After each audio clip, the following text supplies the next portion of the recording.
Hello, everybody. Today we start our roadshow with the investor panel for discussion of the investments in the new reality. And our today's co-moderator is Michael Swan. Michael, please join the panel. Good afternoon, Nadia. Hello, everyone at home. Thanks for joining. Today, we have a panel of 7 people who will judge what we have to see at the end. We've got 3 fantastic projects for everyone to view. First off, I might introduce each panelist if they can give us a quick introduction of who they are, where they come from, and especially what they're looking at in the last sort of month or 2 and the next 3 months, what sort of pipeline they are interested in. Might be a good flavor for our folks at home to see what a professional investor is looking for and what you're excited about. Maybe we could turn over to Simon Lee. Quick intro, please. Hi everyone, this is Simon. So our investment opportunity is mostly based in Israel. So I'm from China. So we have LPs coming from China, and we invest in Israel and also European kind of deep tech early stage startups. I would say kind of our focus or sectors didn't really get too much impact from this current situation. We kind of still stay focused on our sectors we typically look at, which is cybersecurity, AI, agri-tech, healthcare related sectors. Those are kind of the sectors we're quite strong. And yeah, so that's kind of a brief introduction of what we are looking at. Thanks, Simon. Adrian, Niculescu, if you could give us a brief intro.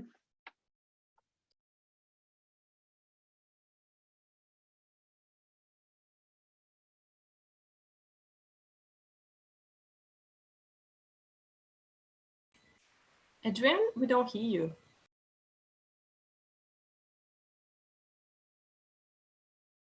Okay, Alexandre then. Alexandre and Adrian, could you settle that? Hello, everyone. So my name is Alexandre. I'm the CEO and co-founder of Gains Associates. It is a crypto community mainly. We host events, sessions of Q&As, quizzes with projects. We also post daily news, and we also offer investment opportunities. In terms of what we've been looking at very specifically, right now we're looking at Ava Labs, which is led by Emin Gunserer. It is one of the crypto OGs, quite an interesting project. And we're also looking at Chuki potentially, which is a project that was featured on the Zoom marketplace. And Zoom is obviously used today and used much more in the coronavirus times. So this might be a very important partnership. In terms of what we'll be looking at in the near future, I would say obviously Bitcoin and Ethereum. We've seen a mini bull run recently. The halving is in 5 days, but we still need to remain cautious. Cash might be king in these uncertain times, and there might be very interesting deals to take opportunity of with some cash on hand. And yeah, that's about it. A small funny thing I saw yesterday is an article about an exec from JP Morgan telling people not to buy Bitcoin. And so that might actually be wise to do the opposite, because banks aren't really your friends. That's interesting, and save those thoughts for our next step when we talk about our non-cyclical investments. Next, Willian Baubin. Quick intro, please. Hey, how's it going? My name is Willian Bean. I'm a partner, general partner at SOSV. We're a traditional venture capital firm. I started investing in blockchain in 2015, starting with 4 blockchain fintechs. 2 of them died. One is BitMEX, which is #1, #2 most active crypto exchange in the world. And the second is a company called BitHalla, which is still alive, but probably in their 3rd or 4th iteration out of Seoul, Korea. And then invested in about 30 more companies in the blockchain space, again, as a traditional VC for equity. Most of these companies are leveraging blockchain to bring transparency, security, and trust to largely traditional corporates, and then old school. And then at the end of last year, we think things are a bit more mature now on the crypto or the blockchain fintech side. So did 4 investments in the products. So crypto financial products. We think it's time. So one's called Vega X. It's like VIX, but for crypto. The second is a really traditional prime brokerage for crypto called Covario out of Switzerland and Hong Kong.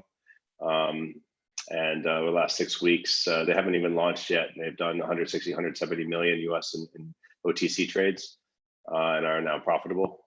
And the third one is Sequake, which is a B2B product for exchanges that helps fill unfilled orders. And on average increases exchanges 10%. Their first major client is Binance. And then the fourth one is Tab Trader, which is kind of like an app where you can put in all your exchange accounts and manage all your accounts from one app, and it's for retail. And I believe it's the largest kind of retail account manager trading app in the world. So thanks.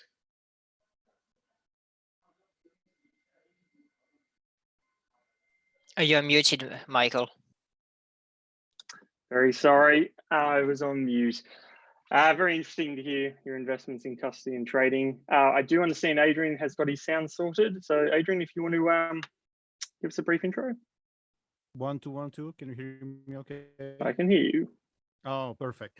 So my name is Adrian Niculescu. I'm representing this call Faster Capital, which is the company incubator and accelerator from Dubai. I'm personally looking at what will happen next week with Bitcoin halving.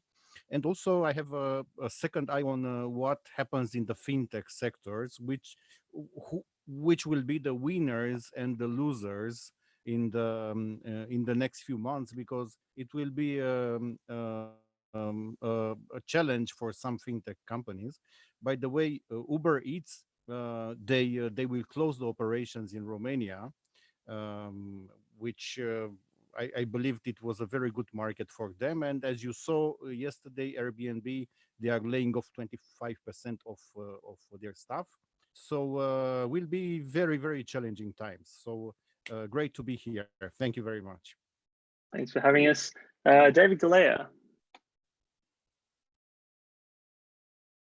Hi, good afternoon, everyone. My name is David Galea. I am CEO of Beat Limited.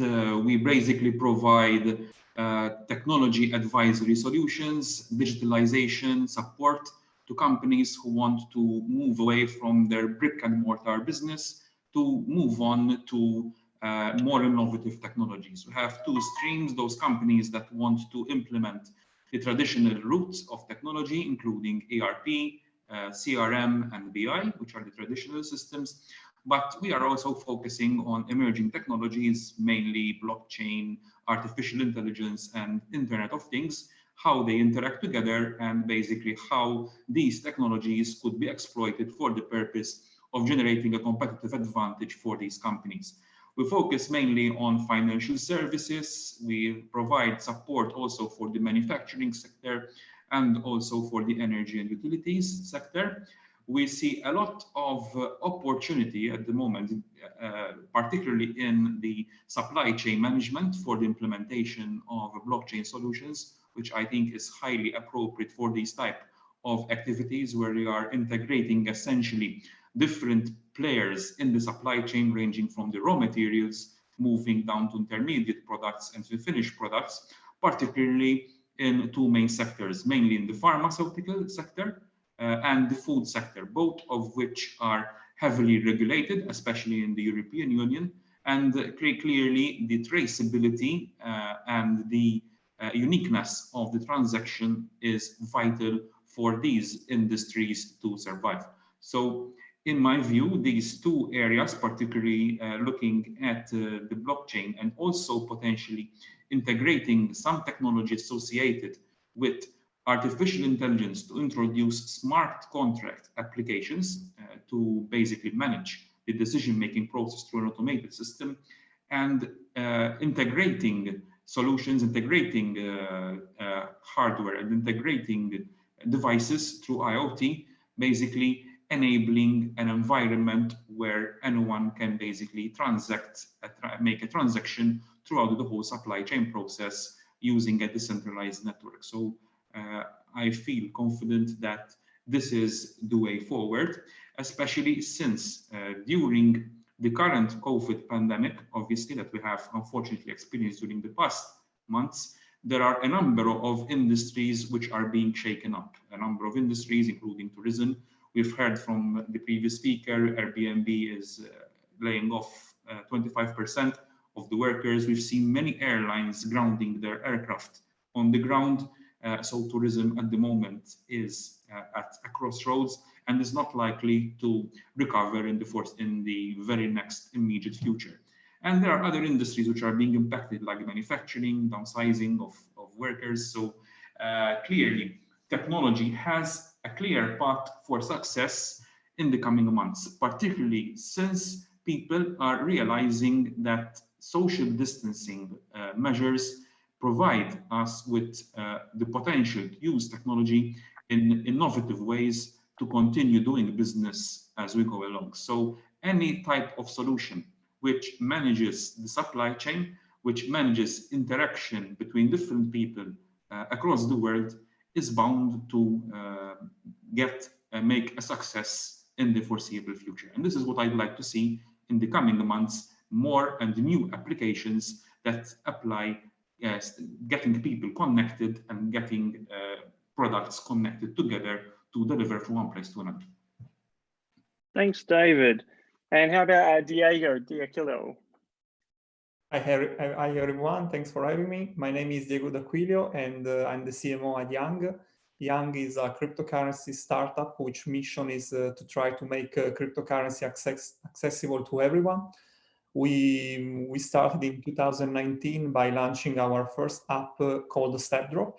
We are an Italian-based startup and we decided to start by launching this new application, which is a very, very easy to use app where you can learn about cryptocurrency and where you can earn our own token called Yang simply by walking. It was a successful app because we were able to create a strong Italian community with more than 120,000 people. And in December of 2019, so 5 months ago, we launched the main project, the main product of our ecosystem, which is the exchange, Yang platform. It's a gateway exchange where you can buy and sell the main cryptocurrencies by using euro, because we have a partnership with an Italian banks, with 2 Italian banks. So we are living in challenging times, but from our side, from our market, cryptocurrency, blockchain, we see a lot of new potential, a lot of new opportunities.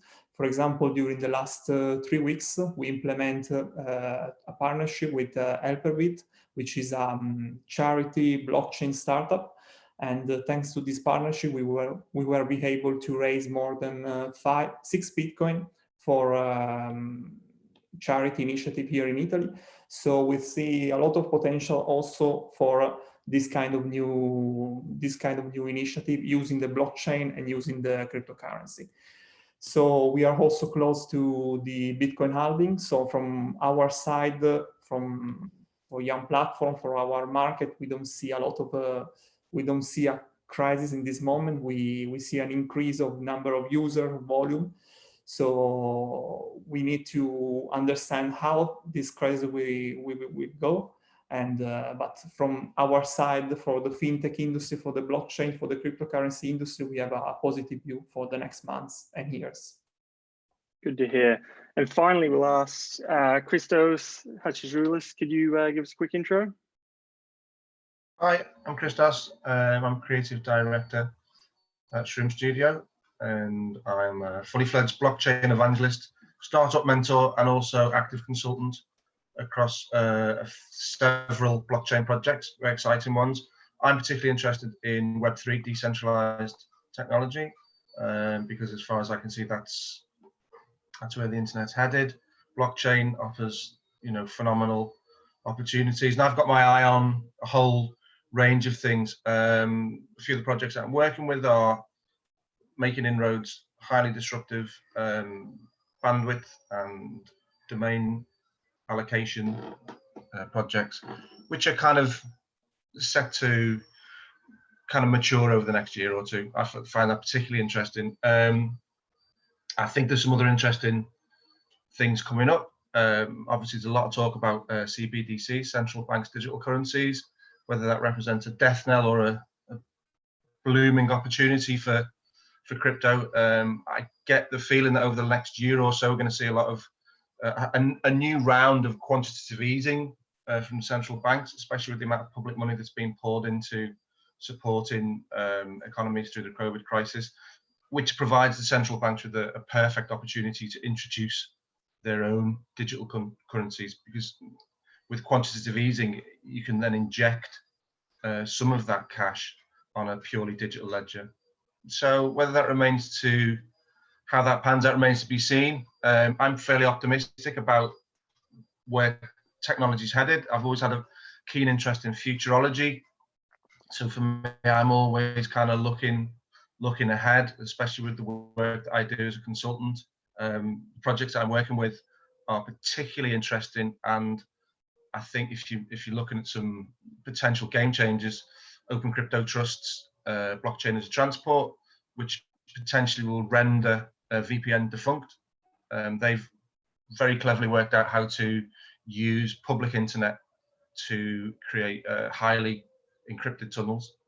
So there's a factor in terms of cost, and there's a much higher level of security. And I think also another project I've been working with is JAX, J-A-C-S, jax.tech, and they are aiming to solve the burgeoning internet address abundance problem by using blockchain, which I think is fantastic use case for especially with the age of the Internet of Things and 5G.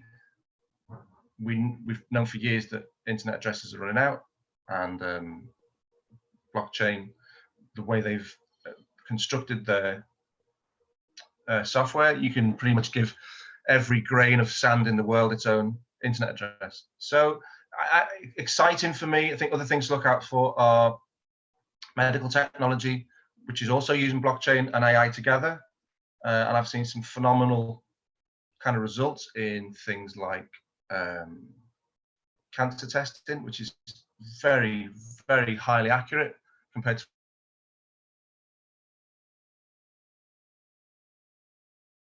I think Arnapan has got an amazing example of that kind of technology, which is going to produce huge dividends and save, I think importantly, save thousands of people's lives. So for me, that's a very exciting and perhaps fundamental use of the technology.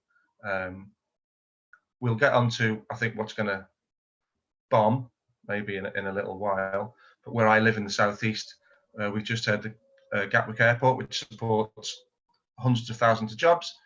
British Airways looking to possibly pull out permanently. Virgin Atlantic looking to possibly pull out permanently. So I think there's going to be a huge knock-on in local economies, and how that business is picked up, if ever at all, it remains to be seen.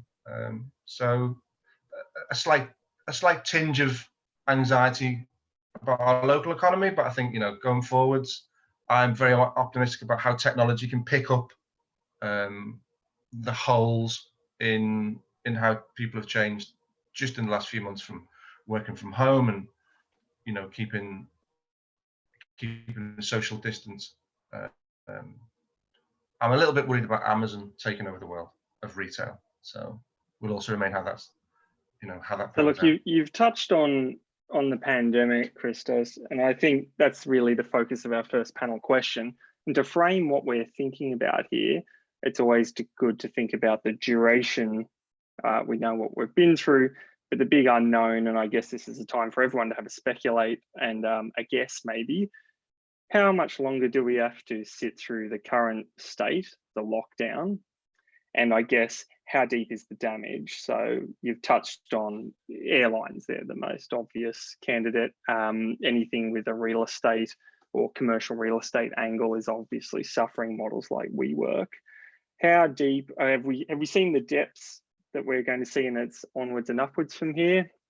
Or do we think that it can get worse? And what's the duration? Because we have to think about the investment runway and funding that tech startups need, and people who are pitching on this show, for instance, and others to come, what sort of time are they thinking that they need to cover? And we've got to really boil this down to VCs still putting in money and what time frames they're looking at. Is the boil come off? Have we got deeper to go? I'd open it up to the panel. Has anyone got a view on timing?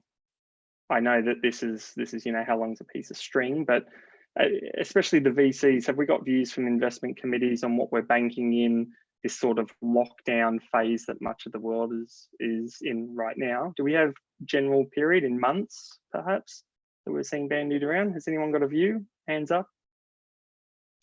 If I may. David. Yes.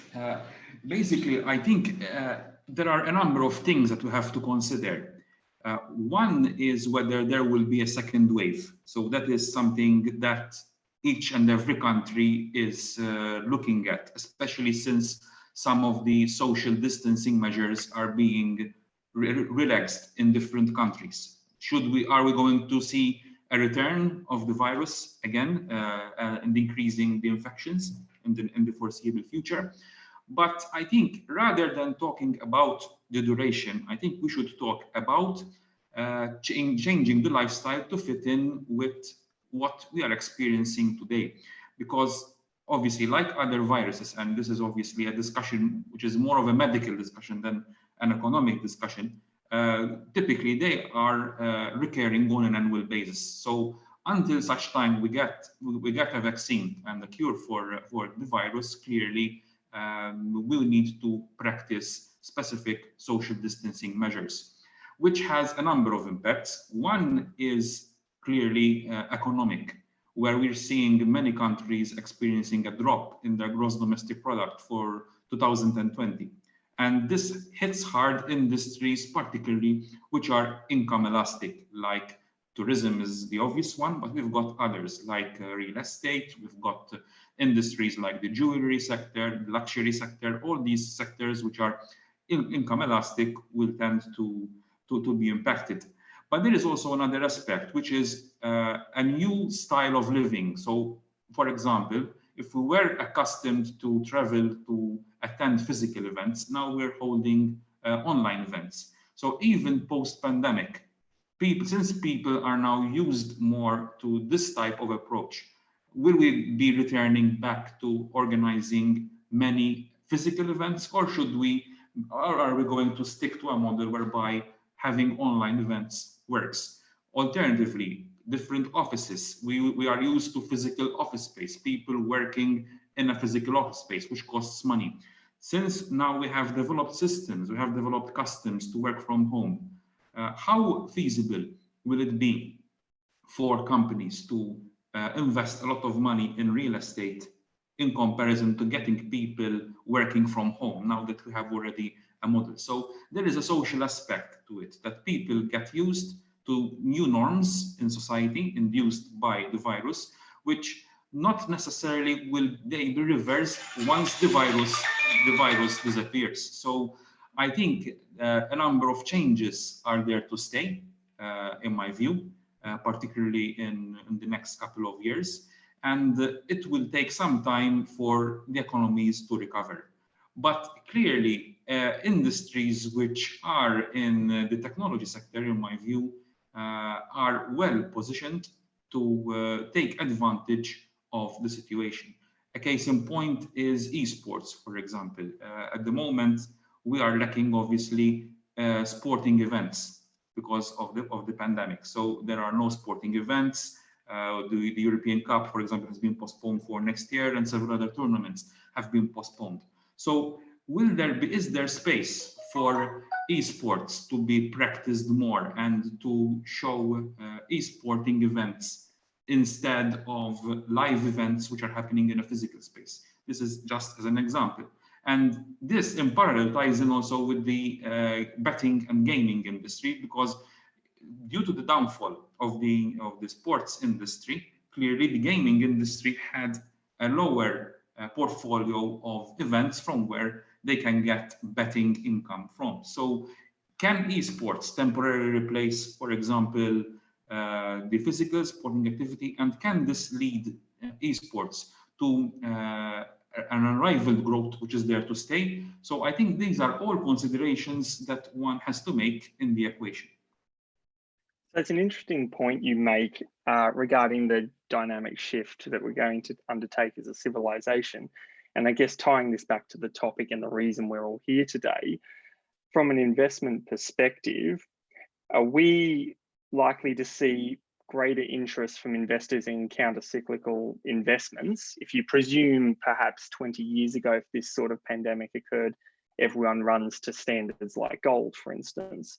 Given we're probably going to accept that civilization is going to change the way it operates, and I think you gave some great examples, David, of the shifts. The gaming example in the esports is great, to simply shifting it to an online medium. Do we expect that the investors will look for less safe haven investments, which you may have seen 20 years ago, and look at these sort of counter-cyclical type investments now, the high growth things, especially if you look at blockchain and startup projects where, you know, their costs are very different cost base to an established business that has real estate and on the ground staff to pay for.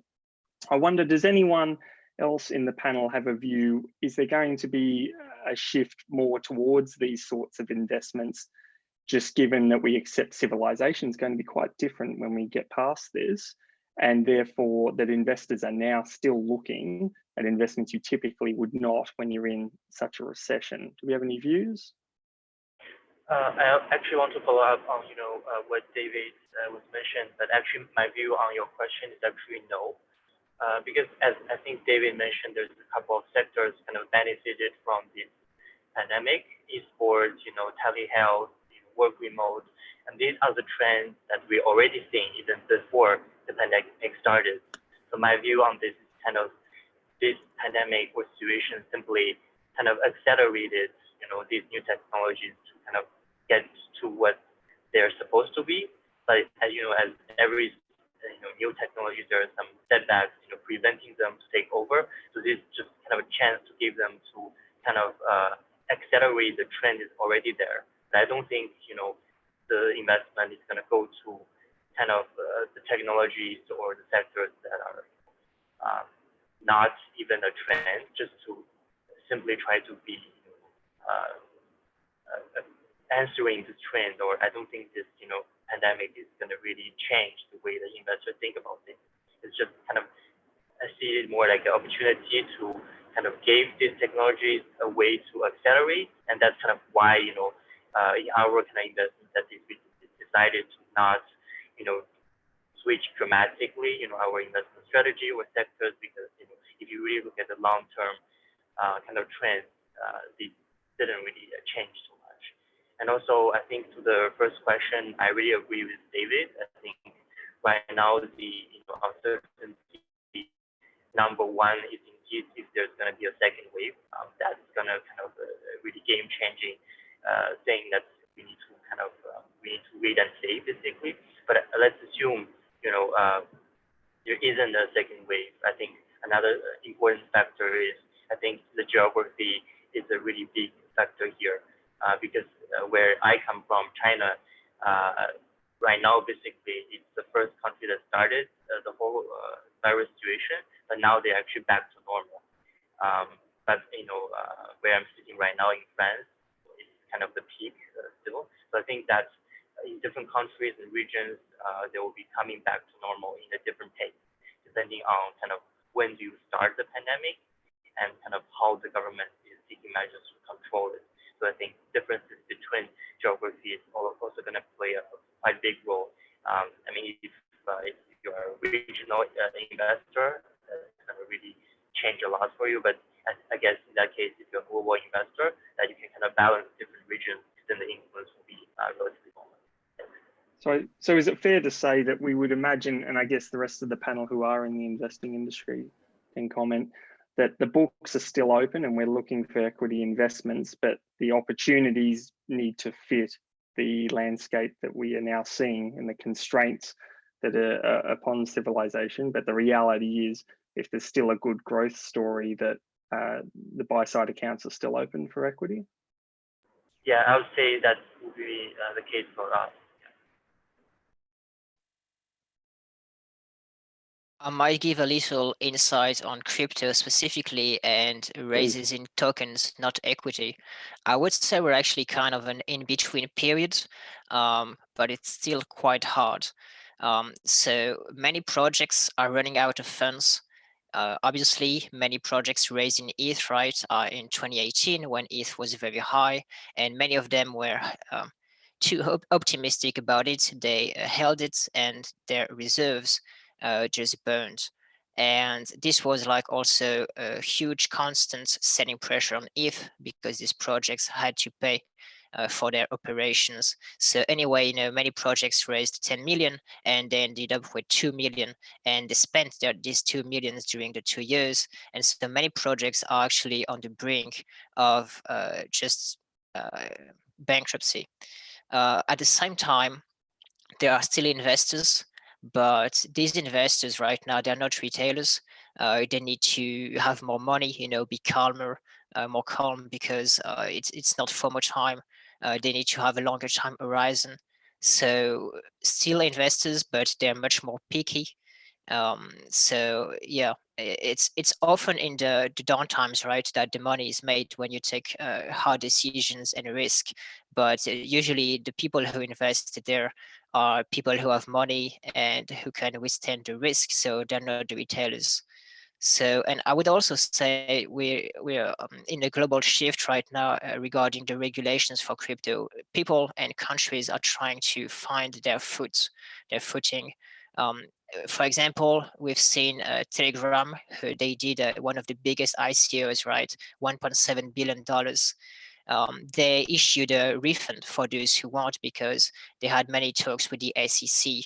Libra, they have less ambitions now. They initially wanted to have a global stablecoin, right, backed by a mix of assets, but now they will only have several stable coins, each backed by one fiat currency. This makes them less threatening for the regulators. Also, we're seeing, you know, BitMEX exchanges in general, they apply more and more the regulations from countries. BitMEX, now they're restricting users from Japan. So I think everyone is trying to find the best decisions, right? Countries are actively passing laws. They're very aware that crypto and blockchain is an area that they need to take a look at, and they're taking action. I think the countries that will be the most loose in their regulation will actually come out on top.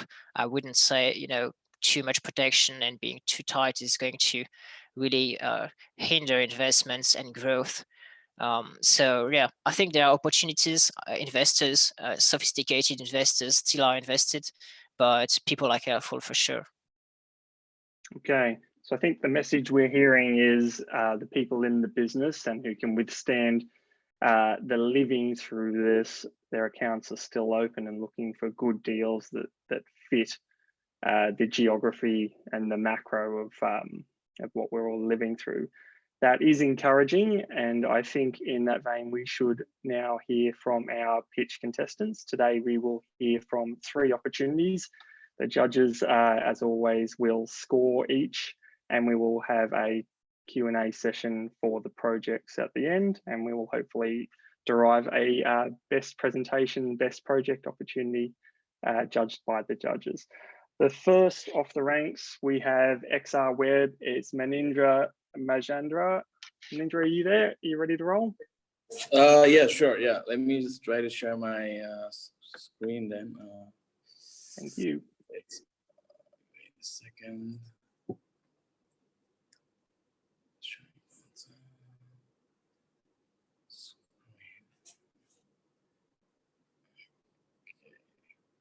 This is slightly different from not recording. Wait a second. I'm trying to share my.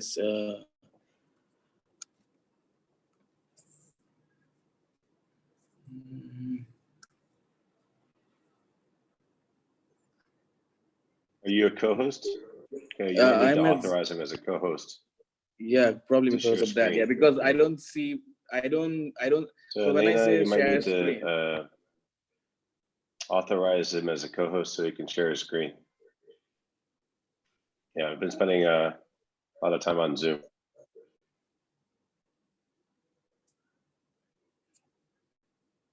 Okay.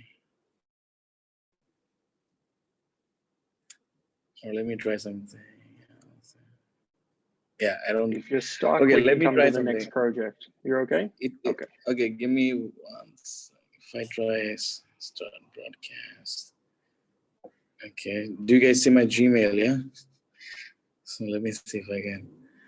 Do you see my screen? Or no? No, it hasn't loaded yet. Elena needs to make you a co-host. Okay. Otherwise, you are not allowed to share screen. Actually, Elena is the host. everyone can share a screen. No, when I see when I press share screen, I only get option of photos, Zoom, Meet, Gmail, and Skype. If you can okay, let's start with maybe another project first. Please settle the issue. And Stephen, can you try? Thank you. Stephen, are you on? Sure. Okay. Okay, Stephen, if you can share your screen, you're live. You see my screen? You're up, yes. All right. As you see the screen, people don't buy products, they buy stories. Midley, we try to change the way you shop, sell, and socialize. We try to build a community of real people with real stories in real time. The problem, Fatima's problem. Fatima is a 28-year-old banker, lives in Dubai. She likes shopping, fashion, beauty, shoes, etc. Her problem when she goes online, she does see the shop address in Google, but can't find what's in store. She wants to shop the look. So many times it has happened. You want to shop what the model is wearing, but you can't find online options where you could buy all the clothes or accessories the model is wearing. And sometimes you can't wait and want the product to be delivered today. Currently, there are no options available in the region which would help you with that. The problem at large is even bigger. Currently, no online option exists to search and buy locally from a private label or retailer within the city and have it delivered at the same time. Although food delivery companies are very good at it, but the retail has not approached that. There's no platform which exists for sellers and influencers to grow and build a two-way communication. And it's a very costly affair for small merchants who wish to go online, especially after COVID-19, and to manage inventory and product delivery, last mile delivery. So current market solutions are incomplete. Solution. So in the age of influence, we created a web and mobile platform with a mix of Instagram and Amazon, where users can search for products, stores, posts, lists. You can display what's in store. As a user, you could check out what's in store. You could like, share, and comment. Yes, that's interesting. Also, anyone could be an influencer and earn, and sellers could take the help of influencers to sell for them. So as we evolve, the new retail mantra is not about selling products. It's about the memories, the stories they create, what's the business model like. So when you create a post, it creates an awareness of the product, which generates further interest and a purchasing desire in the user. So the user would like to communicate, maybe like, comment, chat with the seller or some of her friends or an opinion leader if she's influenced. This will lead to a purchase.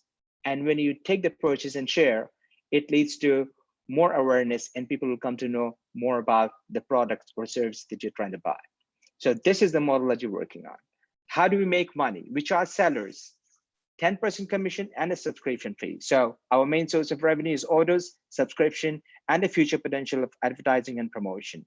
So revenue forecast for the next 3 years, we look at around 12.5 million in revenue. The competitive landscape. So we have secured ourselves a white space because of our unique offerings, because we're a social e-commerce platform. So we are high on social and innovation component.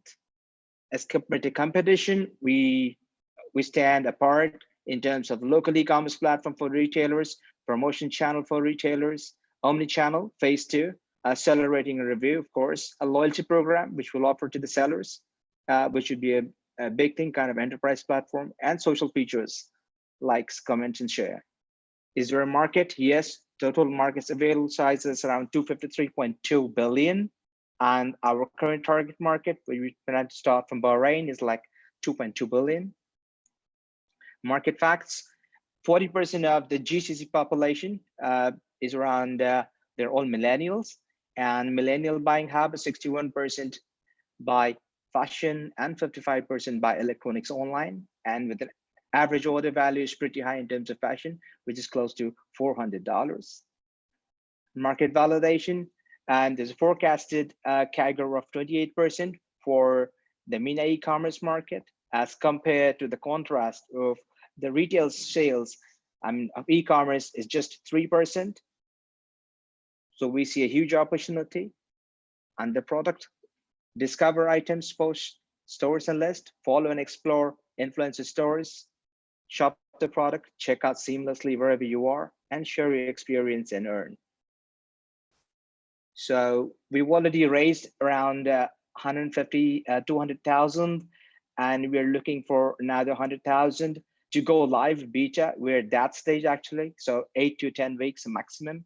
And the seed round after 2 months of go live, 1.4 million to take it to the next level. With an exit IR of 30%, exit multiples somewhere between 25 to 30x. Thank you. Superb, thank you, Stephen. We might see if Manindra has got his screen sharing. You're on mute. Okay, let me try one more time. Otherwise, Elena can share it for me. I've sent it to her as well.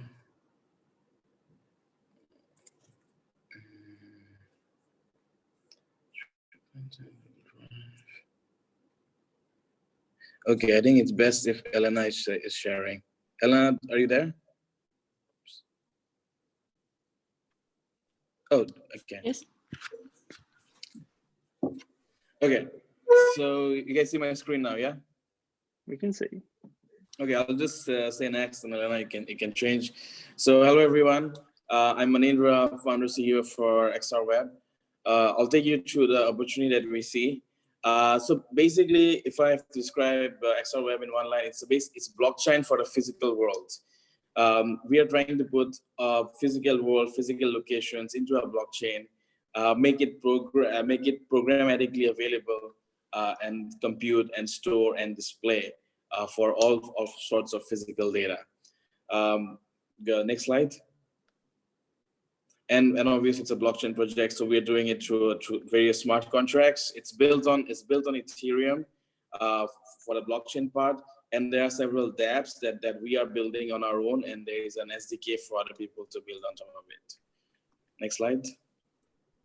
So that's our key goal, is to tokenize all of Earth's physical space and to build the programmatic layer with crypto-based smart contracts. Next slide. The market potential is huge. According to Gartner, 30% of customer interactions by 2022 is supposed to be location-based, and that is obviously augmented by the fact that everybody is carrying location-aware devices now, which is our mobile phones. And as technologies improve more with glasses and other things, it's going to improve how much location-based data is collected at every single customer interaction.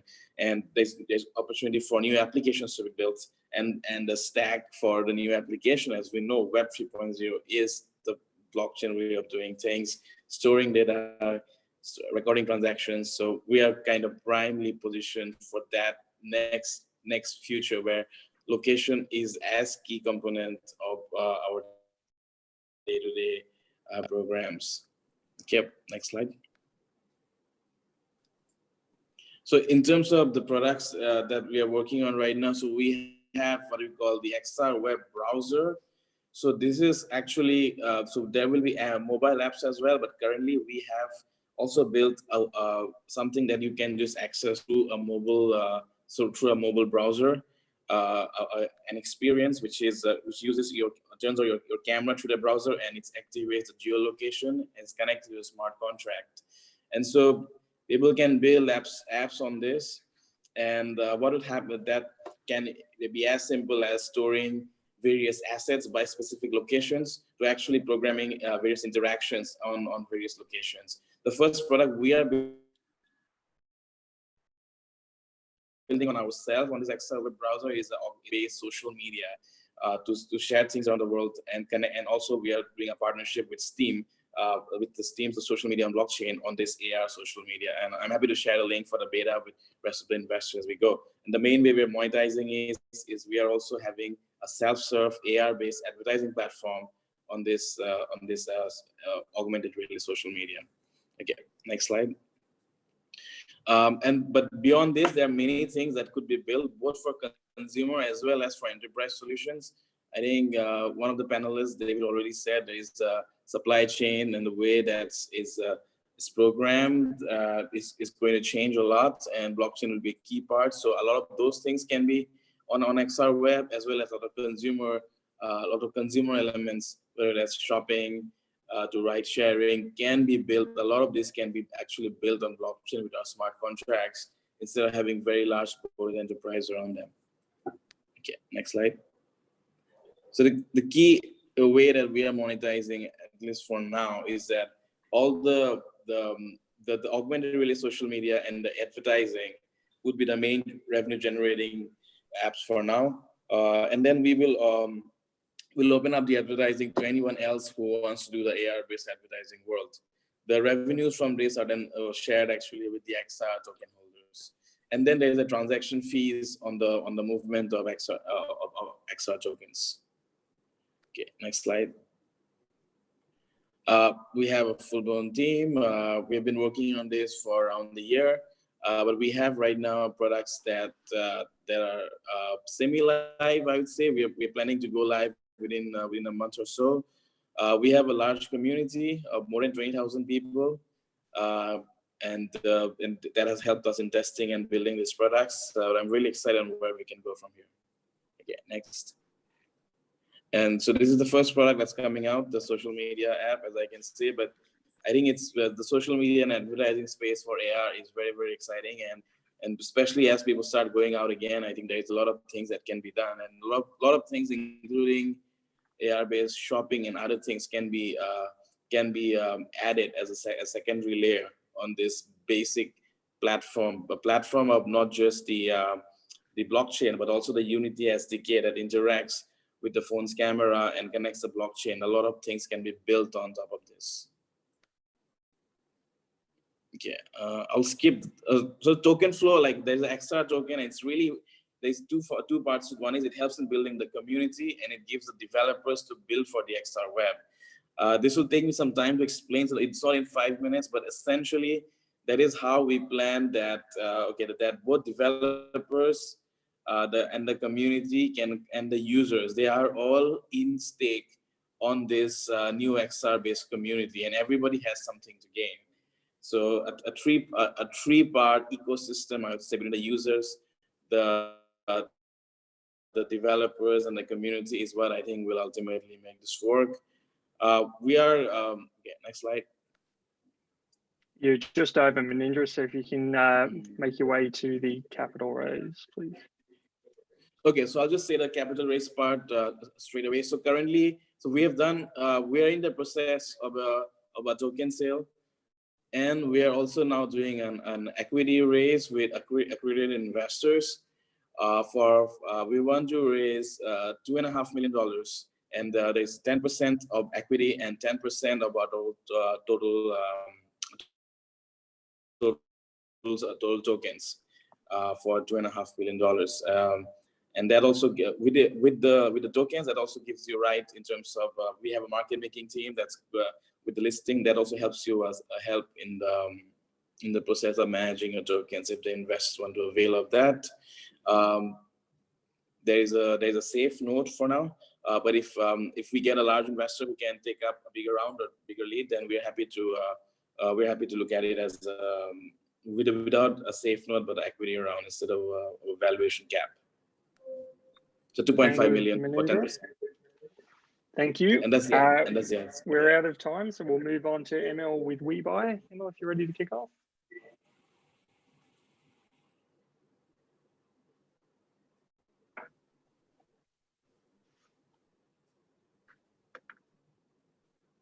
Hello, everyone. Nice being here. I will just share the screen. Just a moment. Hope we'll not have problems with it. Is it there? You're on. Okay. So again, hello, everyone. I'm Emil Guberman. I'm CEO and co-founder and investor of WeBuy. And our mission is making wishes come true. Well, you know, it sounds a little bit like a magic, but we are dealing with a very practical problem, a daily problem of every day in our life and especially it was emphasized for the last couple of months. We buying local, we should buy local, we should support local businesses. However, when as the buyer going out to the local business, I get a big problem. Okay, if I want to contact a shop, I need to call it, okay, like the old times, or I need to go physically to the local shop. And if I go out to the internet, I will be bombarded with enormous amount of information that usually will not provide me information about the local shops. From other side, local businesses are trying to sell, they're trying to advertise, and they fail exactly because of this reason. There is a huge communication gap between buyer that buys local and a local business. And this is what a general solution that WeBuy proposes, is bringing like Uber-like solution, giving the buyer ability to create in the WeBuy application, it's a mobile application, create a wish, okay? Just tell what you need, a product, a service, put a short description of it, a picture, push it out, and using the WeBuy application for sellers, the relevant businesses around will see this request, will wish, and they will be able to fulfill the wishes, making wishes come true, just using the communication and messaging. Very simple, very efficient. So from a seller point of view, the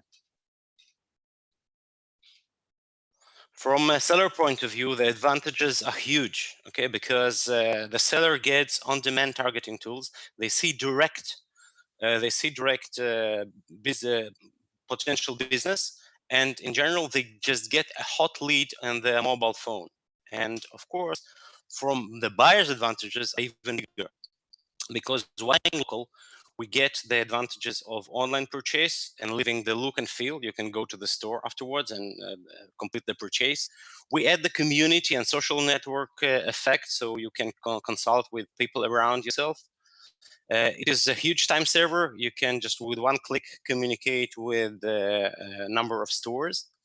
Of course, it will give an amazing competitive pricing, because you get much better information as a local buyer about stores around. And it is earning money because of the model where WeBuy, everybody that uses WeBuy is partially like owner of revenue of it. So we're talking about huge market. We're talking about the local digital market. We're looking now on the graph of only what happens with this market in US, but we're definitely watching all the world. And as it should be expected, we're not alone on this market. There is tough competition here. We're talking about big ones. We're talking about Google, Facebook, Yelp, everybody trying to enter the local advertisement market. However, we are not afraid of the competition, and not because we are naive, but because we are coming with an amazing mix of competitive advantage tools, starting with our on-demand approach, which doesn't exist, absolutely doesn't exist in all the area of product purchase. It exists a little bit in area of services, but not more than little. And of course, we know it from the taxi, like Uber and Get Taxi and solutions like this. We provide user personal data safety. It means that people that are using WeBuy, information about them is not available to anyone. You raise your hand, you say you want to buy a product, you get proposals, and that's it. It's no doesn't go anywhere. And the compensation model, as we said, anyone that uses WeBuy get part of the money paid for the advertisement, and this is how we believe it should be. We have a very experienced executive team covering all the needs of the company. People like Ilya, Stas, they have experience in social media, blockchain development. Yuri Vashinsky manage a lot of R&D teams. Victor Nemirovsky sold his company, I Rule at Home, like 2 years ago and joined us. And I myself running business for last 15 years, which allowed me to finance the activity till now. We have very clear vision where we're going. We have very clear milestone. We are already online in Israel. We're running a full-scale pilot already, and we have way to go, and we know our direction and listening to the market carefully. Our business model is very simple, okay? The business pays for a lead, ability to communicate with the lead, but as low as a pay-per-click. Okay, so this is where we earn the money. So we plan to be already profitable in 3 years of the full operation. The first year of operation starts next year. Current year is fine-tuning and pilot and money raising. And if we're watching on the investment highlights, we have very experienced team, huge market, and a very innovative approach to very inefficient communication between buyers and sellers in the local world. So we'll be happy that you will join us on this amazing journey. Thank you. Okay, thanks, Emil. So we have a few minutes left. And what I'd like to hear from our panelists is feedback on the 3 pitches. We are approaching the end of the hour, so let's keep it sharp and punchy. But any initial thoughts that people had, how the business model is described, how they've scoped out the achievable industry that they're pursuing, and any other format considerations that our pitch contestants should take as they continue their activities in raising capital. Any hands up, any thoughts? I have a question on for the first pitch. So actually, if I understood correctly, you're proposing kind of a business quite similar to one in China, has been existing for a couple of years. Actually, I believe they have already around 300 million users. It's called Red. I don't know, have you heard about, this app? What do you think about it? And also in terms of, this kind of platform business, I think the hardest part is kind of how do you get the initial users? How do you get the initial people who creating content? And how do you get, the sellers onto the platform? So these 2 points would be good. This question is for Stephen at Midley, is that right, Simon? Yeah, the first pitch. Yes, that's a very valid question. It's a chicken and egg concept. So what we plan to do is get influencers on board, because our model is such a way that everyone can become an influencer. So influencer will get the stores, like it happened in retail earlier, that you used to promote the retailers so that people buy your brand. The similar way, we would promote the influencers and the shops so that we get users when the people buy from the shops, because they would invite their client, their friends, whatever, and also influencers. So the more influencer we onboard, the influencers will do the job for us and get sellers for us. So this way, we would have a low cost of acquisition as we have planned. And of course, we'll have to do social media advertising and promotion to reach out to as many retailers and buyers as possible. But yes, it's not going to be easy, but I'm sure with our different approach, we'd be able to rake up a huge number of users. And like you said, the app in China, yes, I mean, they were pretty successful with the social model. And I think they're doing pretty well. I've also downloaded a couple of apps from China to understand how they work and how they do. So I think this model has been tested and it's been quite successful. And yes, I think that's a valid question of how to acquire users. Thanks, Stephen. Very applicable today in the pandemic that you're using social media to push advertising. Anyone else? Any other questions for our projects? I can give some quick feedback and also ask a question.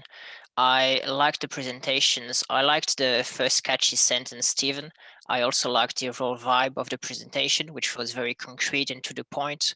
I liked the numbers, the math on potential revenues somehow felt a bit too simple, maybe, I don't know. I don't think I'm really competent enough to know if it's a good deal and if you truly have a shot. The projects seem very big, right? And I think it's good to have ambition, but if you have that much ambition, how are you going to make it? What's really your edge? What do you know more about the specific market and industry that other people don't?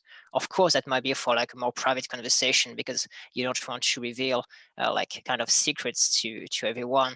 But yeah, I would be curious to know more for sure.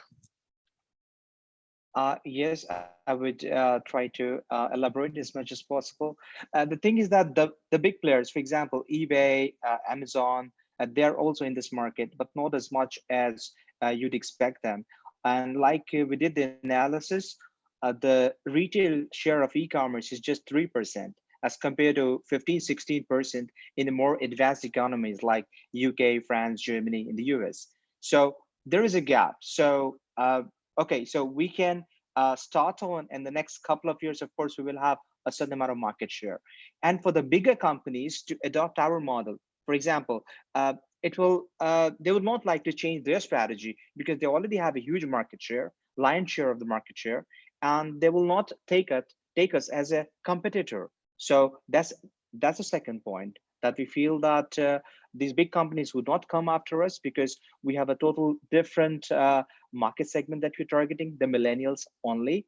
And the second part is that for them to change strategy just because of us, we just minnows in the market. So I'm not sure that's going to happen. And by the time we will have enough time period or breathing period to go into the market, begin fast into our target segment and do a good business. William, I wonder if you have any views on our two other products, our two other projects, maybe around the scalability of the two very different projects, scalability and what you would look for and any feedback in the models. Yeah, sure. So for XR Web, we're an investor in a company called UNL, and they're a bit further on, but in a similar space. They partnered with the #1 mapping company in the world, Here Technologies, which used to be called Navtech. And they've already signed a number of contracts. So being the #2 or #3 in the market is not a bad place to be, because you can come from behind. But just be aware that you're starting late in the market, and you need to accelerate. And so it looks like you're doing too many things. So try and solve one problem, not like 4 problems. And then figure out whether you have a consumer app. You need to figure out whether people actually care. Because customer acquisition costs for apps range from, in China from $5 to $100 per acquisition. To the rest of the world, it's a lot cheaper, maybe $1 to $5. So how are you going to actually, since virality is dead, how are you going to get those users on there? What's the problem you're actually solving? And how are you going to make more than the $1 to $5 you have to spend to get the users? So that's that one. And then in terms of WeBuy, there's a lot of guys out there in the world who are doing localized advertising platforms for like localized services, not so much for products. I think about a couple of things. One is, what's COVID mean for you and your model? Because e-commerce is kind of taking over, and local services will always be relevant, but buying physical products locally, you have to sort of test that in the market. I'd also be wary of whatever products launch in Israel. You basically are saying, okay, you have to probably go to the US, right? Because if you're developing something in Israel, it doesn't really work say in Asia or other markets. Might work in Europe, but usually the typical path from Israel for a consumer type product platform is to go to maybe Europe or kind of US. And so look ahead, you're going to be optimizing a product for Israeli consumers. And where is that going to end up? Because companies that just serve Israel are not big enough to justify a VC investment. So we invested in about 4 or 5 companies, 2 in this area, 2 failed. The area is can work, but you have to kind of chart out your path. And again, for all the projects, you guys are all quite early stage. It doesn't really take that much to launch a product into the world and to get at least beta users. So the mapping solution does take a bit of work, but I also just kind of question, for the map thing, a smart contract can actually matter, but for the other ones, how does blockchain fit in? Because most of the companies we have doing this don't actually need blockchain to enable the service or platform or solution. So hope that helps. Anyway, cheers from Shanghai. We've been back in the office here for 8 weeks.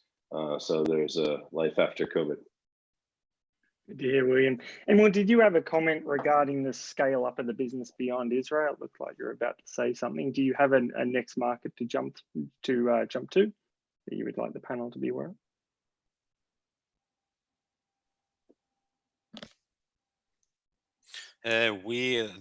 Our main idea is, by the way, not US market, but probably we are looking more on markets where the online is not celebrating that far. Like if we're talking English-speaking countries, we are talking about South Africa, we're talking about Australia, not necessarily US, but definitely as one of our directions, but not the first one. And that's absolutely correct point, that matching the product to specifically Israel market can be a dead end, because we're a small country. With all my love to Israel, but it is too small for the market. It means just that we are testing the approach of on-demanding products. This is what we're testing here, and this is I think it can be relevant for everywhere. So Israel is like a sandbox where we're playing, but we're definitely watching different directions, and not necessarily US. Additional thing about blockchain, the question why we need blockchain.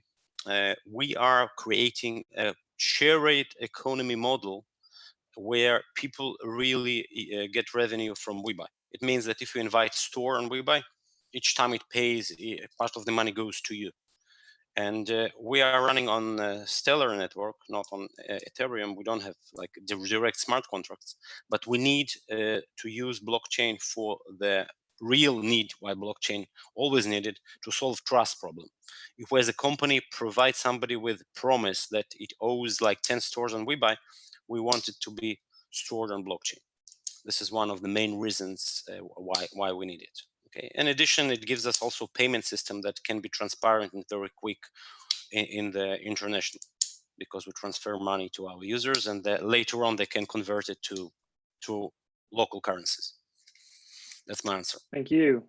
David, Adrian, Diego, I think Christos, have any of you guys got any specific feedback or questions for our panels? Can I add something, please? So Please.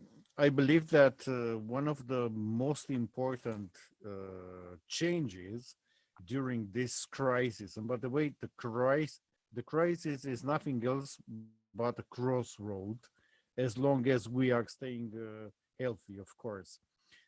So one of the biggest changes will be towards the very deep personalization of services and purchases. So I believe WeBuy has a big advantage here. Midly will have some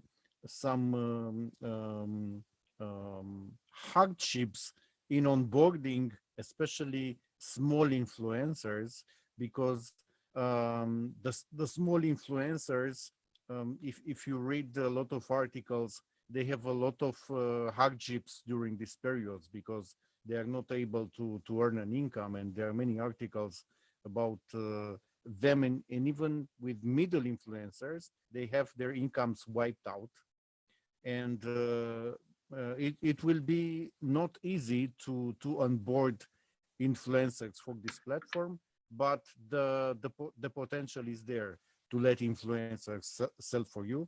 And I like very much the pitch that people are not buying products or services, by the way, they are buying stories. So the story is very important. As we learn in marketing, there is hook, story, and offer. This is the winning triangle. Thank you very much. Thank you. Strong story element to the pitch.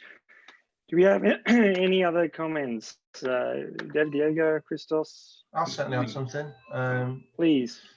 Apologies to Stephen. I got a dropped connection. That's a restart, so I completely missed that. But I will rewatch this later. Manindra, interesting. I think you really need to focus down. My experience comes in branding and communication, and I watched your pitch with great interest. Anything that's kind of contributing to the Web 3.0 immediately piques my interest. But I think, as has been said before, it's difficult to pin down in amongst that huge ambition where there's some actual revenue generation. And my advice to you would be to focus down on solving something. If you can solve something, I think everything else hangs off that. You've kind of got to be able to prove it. So, although interesting at the moment, it felt slightly nebulous. Emil, WeBuy, really interesting. And both of these projects are something that I would have said, as my interest in futurology, I would have said these are things that come in 5, 10, 15 years ago. These are the things that we're going to start to see. So it's nice to see that these projects are coming to fruition. I think in terms of WeBuy, it's also the story's interesting. There's a kind of really interesting idea about values, and I think those values are very current and contemporary, and especially where we are today. But again, it's, as has been mentioned, I think by William, it's a big market to crack with a lot of huge competitors. I wish you all the best with it. I'd like to see it. I'd like to see examples of how it can be proven in one small territory. And I think the interesting thing I'd say to everyone is that the pitch decks that I see daily, weekly, tend to look exactly the same, because there's because it's a new area. Everyone's trying to follow a very specific look, which looks very fintech. And I think my advice to everyone would be to try and break out and produce an identity for your business that does not look like a generic fintech business. Again, that's a creative direction, art direction, graphic design, storytelling. But it really helps people remember who you are, because you are selling yourself in a kind of a market that's absolutely saturated with ideas. And to visually stand out with a clear presentation, I think really helps to communicate to, onboarding interest. So thanks to everyone here. I've got to fly now because I've got 2 screaming children downstairs awaiting more entertainment. Fantastic to be part of this panel. Thanks to our moderator and host, and we'll see you all next time. Thank you. Thank you, Christos. We'll just check if David or Diego have any closing thoughts. I've got 2 points to make, if you don't mind. The first point relates to WeBuy. Okay, basically, from my experience, we know that marketing is about selling superfluous. Okay, so we can talk about influencers, we can talk about a lot of things in terms of exposure for the product. But what about ensuring the quality and the credibility of the products that are sold through and services sold through WeBuy? How are you going to make sure that these products are up to expectation of the customer? What happens if the customer is not satisfied with the product? I know that other networks don't get involved a lot in the quality aspect, like Amazon. However, this could be, I think, a competitive feature that could potentially position your company in a better way. I don't know your thoughts about this. Thank you. First of all, we are not talking about online delivery of products. We are talking about a person entering into the store at the bottom line. Okay, so it's our approach is deal starter, not deal maker. That's how. So if you enter the store and the product that was proposed is not something you want to buy, you will not buy it. Okay, so at this stage, this is not our business. At some stage, okay, later on, we are entering like rating systems and all the community around can help you and say, okay, this store doesn't worth entering at all. So it's not different from any offline purchase at the moment. Okay, so there is no problem of delivery of bad products. Again, it's deal starter, but much more efficient. Okay, because you can start your deal with like online. Did it answer you? Yes, that's fine. Thank you. And the second point relates to the second deal, which I believe was Web 3.0. Do you plan in putting this? It is a protocol, right? So if it is a protocol, are there any applications which will be offered on top of the protocol immediately, or will you be offering basically a protocol and trying to incentivize software developers to develop applications on top of the protocol? Will there be some specific applications which will be already offered on top of the protocol?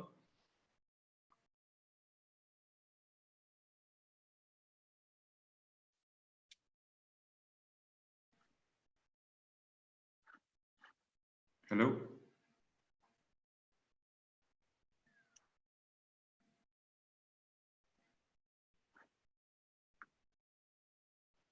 I think we might have a drop. Okay, Diego, any other comments before we announce a winner? Yeah, I have 3 different comments for the 3 different projects. For the first one, for XR Web for Mahindra, I appreciate the fact that they decided to try to raise both with token and equity. That is something that I really appreciate as an investor, because right now raising only with tokens for me is not the right strategy. About project for Stephen Midley, I'd like to know more about the team, because maybe it's my fault, I missed the slide or I missed the information. And for project 3 for Emil, I really appreciate the seller and buyer advantages. So they're very, very clear. And I'm a bit scared about when you describe the competition and how you intend to compete with the big players. So this is just the concern that I have about the project. Okay, if we have no further feedback, we might move to our winner for today. Congratulations, Emil from WeBuy. The panel has selected our final contestant tonight for the strongest demonstration. So congratulations to you. Thank you so much. Highly appreciated. We appreciate all our contestants on tonight. The final comments that we'd like to check what our panelists think. The role of the online pitch that you've participated in today, especially for our active investors. How do you build in meeting projects via this format? What can projects do that's better to grab your attention? And how do you build in this element, this online element to your investment making decisions? Anyone with their hands up who'd like to tackle that? I can start this. Please. The pitch is in many occasions a marketing element, which is not designed by the founders, but is designed by a marketing company or a marketing agency. And always when I'm analyzing a pitch, I'm not looking at the marketing side, which can be very shiny, very polished. I'm looking at the business essentials, back to basics. What this pandemic did, it brought many of us to the basics of thinking, basics of purchases. So if the business fundamentals are there, and if I can understand everything very fast, it's okay. But if is overwhelming, if I'm using those keywords like blockchain, fintech for the sake of being added there, not as, let's say, a life-changing element for that business, I'm off. So for me, it's very simple. Okay, so keeping the focus narrow. Anyone else who have thoughts that our contestants and anyone else that may pitch on this platform should think about, and thoughts of how you might assess the investments as you see them here? What's important? Is it good to compare one versus the other? Is it the breadth of investments that you look at? Do you want to hear more on financials, for instance, more on the team, the founding members? What's the focus? Just a tip for anybody. Okay, so you don't have very much time, and nobody's going to write a check off of one of these things. They're going to basically come back with interest and then follow up, and then spend a lot more time, and then generally people will write a check. So your goal here isn't to raise money. Your goal is to actually get a meeting. And in order to make a decision to make a meeting, they don't actually need to know everything. They need to know like why you're there. Most of you kind of forgot the why part. So make me feel the pain or be surprised by the opportunity. Okay. And then the second thing is very quickly describe, how you solve it, that problem, or how you attack that opportunity. And then and most people sometimes don't pay attention particularly well during these things. So you might want to repeat it and show how it works. And then follow up with that. What makes you better than everybody else? Not like 17 different reasons why you're better, but try and pick 2. Whenever you see a chart that has all your competitors and then you've got all the check marks that you do everything, that basically tells the investor that you're not focused. Doing everything is not actually a good thing for startups. You just need to do one thing better than everybody else. And then for the team, most of you kind of glossed over the team because most of you have no traction. You have to spend a lot more time on the team. Emil talked a lot about the team. I think it was Emil talked a lot about the team, but there was no detail. So it doesn't matter where you went to school, but really what you have achieved. And then try and put some sort of traction. I know a lot of you are pre-launch. X talked about traction. They have 20,000 people in the community, but a lot of the others didn't really talk on traction that much. And then that's just a general feedback, and you'll get better at these things, and hopefully you get more follow-on meetings. Thanks, Simon. William, do you have any succinct thoughts for us as we're over time massively? Any comments? That was me. Oh, geez, William, sorry. Simon. Yeah, I'm William. I was the one talking. Simon, you're up. Simon, sorry, my list is out of order.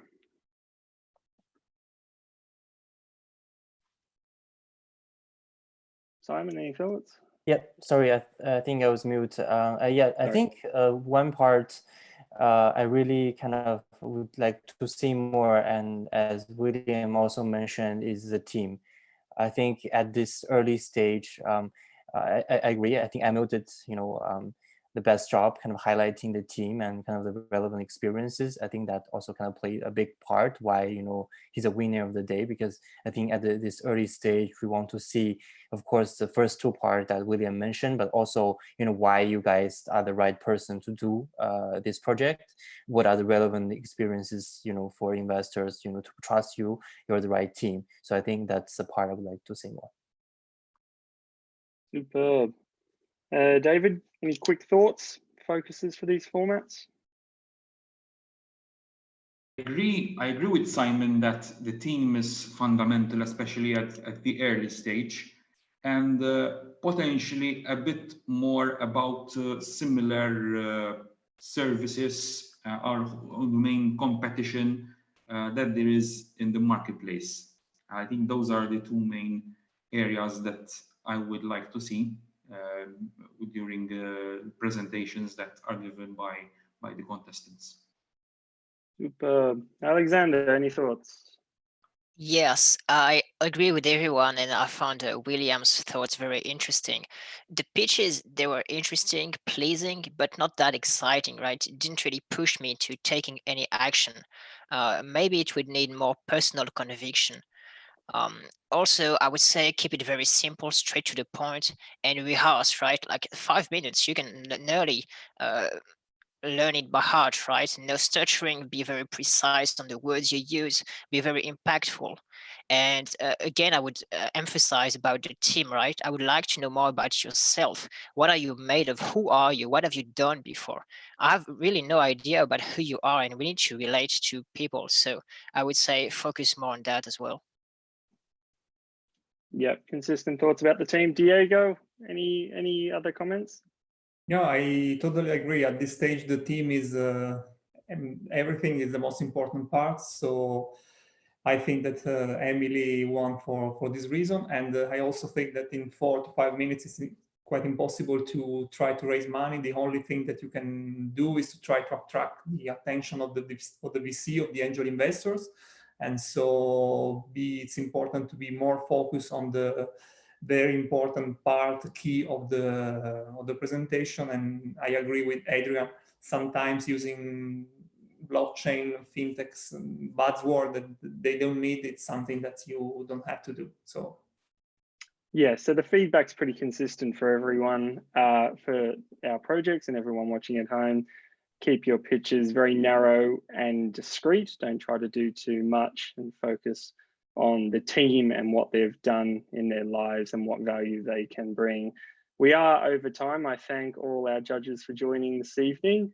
Our projects, thank you for your time putting these together. Congratulations to WeBuy, and thanks for joining. My name's Michael Swan from PAC Blockchain Australia. Cheers. Thank you so much.